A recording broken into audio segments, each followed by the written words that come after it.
আসামি জিয়াউল আহসান, যিনি প্রথম জীবনে র্যাবের ইন্টেলিজেন্স উইংয়ের ডাইরেক্টর হিসেবে যোগদান করেন।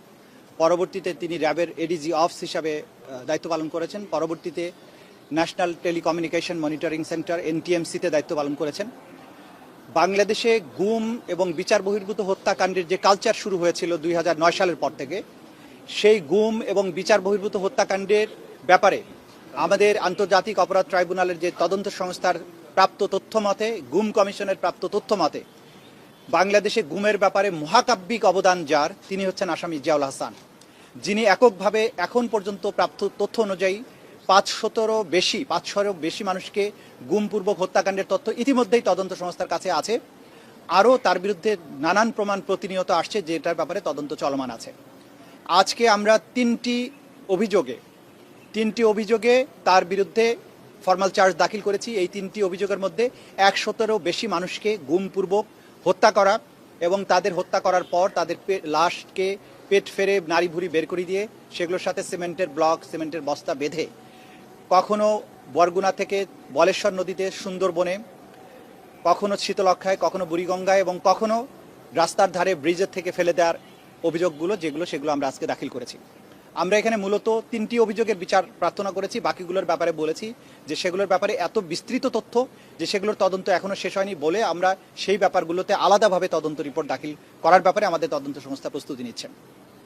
প্রথম চার্জটা হচ্ছে গাজীপুর থেকে র্যাব অফিস থেকে 5 জন ব্যক্তিকে তুলে নিয়ে গিয়ে তাদেরকে র্যাব অফিস থেকে টঙ্গীর দিকে যাত্রা করে রাতের বেলায়, তারপর টঙ্গীর থেকে ডান দিকে একটা রাস্তা আছে, সেই রাস্তায় গিয়ে বিভিন্ন জায়গায় থেমে রাতের আধারে থেমে যেখানে একটা নদী বা খাল পাওয়া গেছে সেখানে থেমে একজন করে ভিকটিমকে চোখ হাত পা বেঁধে নামিয়ে তাদের মাথায় গুলি করে তাদের লাশকে ড্রেনের মধ্যে বা নদীতে ফেলে দিয়ে আসা হতো। এইভাবে তারা হত্যা করতে করতে ভৈরব ব্রিজ পর্যন্ত গিয়েছে এবং তারপরে রাত শেষ হলে আবার ঢাকায় ফেরত এসেছে।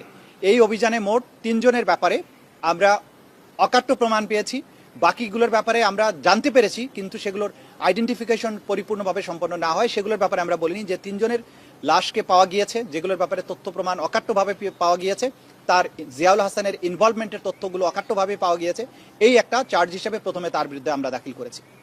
দ্বিতীয় যেটা হয়েছে, ঢাকা থেকে এবং সারা বাংলাদেশ থেকে বিভিন্ন রাজনৈতিক ভিন্ন মতাবলম্বী মানুষকে গুম করে ঢাকা থেকে তাদের বিভিন্ন মাইক্রোবাসে করে, বিভিন্ন গাড়িতে করে, জিপে করে, ডাবল ডেকারে করে চোখ হাত পা বেঁধে বরগুনার চরদুয়ানি নামক একটা ঘাট আছে, সেই ঘাটে নিয়ে যাওয়া হতো। সেখান থেকে রাতের বেলায় ওই বাজারে, চরদুয়ানি ঘাটের যে বাজার, সেই বাজারে আশেপাশের লোকদেরকে, দোকানদারদেরকে রাত 9টার মধ্যে দোকান বন্ধ করে চলে যেতে বলা হতো, বাতি নিভিয়ে ফেলতে বলা হতো এবং এই এলাকায় একটা ভীতির পরিবেশ তৈরি করা হতো এবং তারা অপারেশনে যাবে এটা সব মানুষ জানতো সেখানে। এরপরে এই ভিকটিমদেরকে বিভিন্ন গাড়ির থেকে চোখ হাত পা বাঁধা অবস্থায় নামানো হতো। তারপরে সেখানে ট্রলারে করে, মাছ ধরা ট্রলার আপনারা জানেন, বরগুনা সুন্দরবন অঞ্চলে সমুদ্রের জেলেরা যে সমস্ত ট্রলার ব্যবহার করে, এই ট্রলারে করে বিভিন্ন সময় তাদেরকে গভীর চরদুয়ানি যে ঘাটটা, সেটা একটা খালের পাড়ে, সেই খাল থেকে ট্রলার প্রথমে বের হয়ে যেত বলেশ্বর নদী থেকে সেটা আবার ড্রাইভ করে নিয়ে যাওয়া হতো সুন্দরবনের দিকে, বঙ্গোপসাগরের দিকে।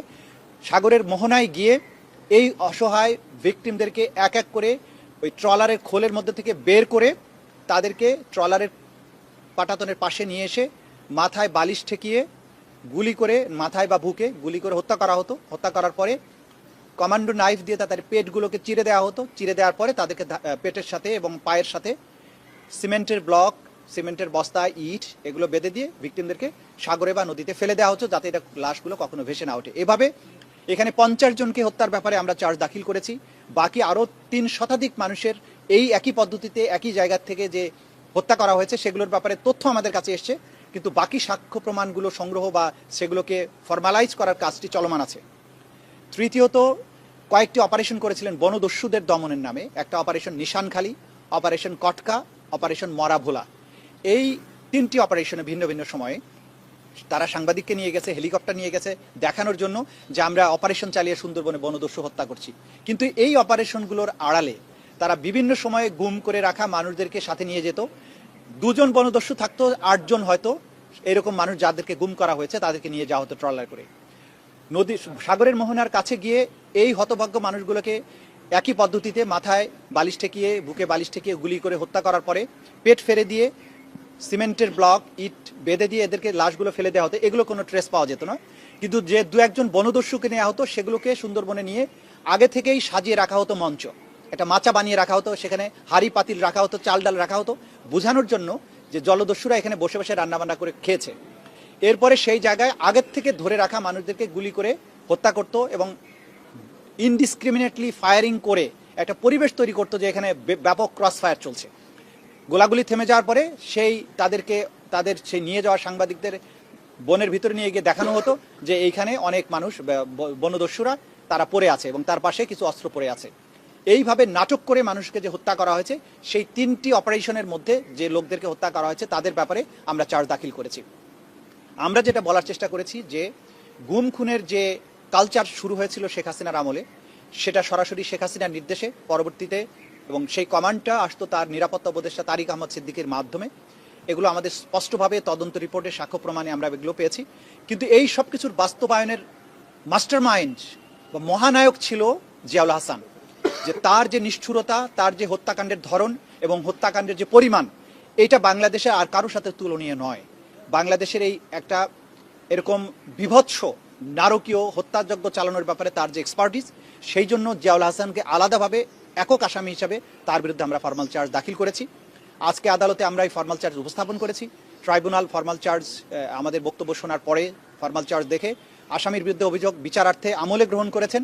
আগামী 21 তারিখ আসামিকে সশরীরে আদালতে হাজির করার জন্য প্রোডাকশন ওয়ারেন্ট ইস্যু করেছেন।